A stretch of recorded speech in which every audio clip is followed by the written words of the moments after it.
আজ বানাবো মূলো দিয়ে বড়া। এখানে আমি মূলোগুলোকে কেটে খোসা ছাড়িয়ে নিয়েছি আর পেঁয়াজ ঘষা মেশিনে বেশ মিহি করে ঘষে নিয়েছি দেখো। এরপর এখানে বেশি করে পেঁয়াজ কুচি দিয়ে দেবো। পেঁয়াজ কুচি দিয়ে কাঁচা লঙ্কাও কিছুটা এখানে কুচিয়ে দেব, হলুদ দিয়ে দেব আর দিয়ে দেবো এখানে স্বাদ মতো লবণ আর গোটা জিরে।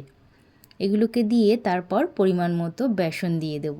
আর জল কিন্তু একদম দেব না, কারণ মূলোটা কিন্তু জলসা ভাব আছে, তাই ওই মূলোর জলেই কিন্তু বেসনটা বেশ ভালো করে চটকে মাখিয়ে নিয়ে তেলটা গরম হলে একে একে এরকম ছোটো ছোটো করে দিয়ে দেব।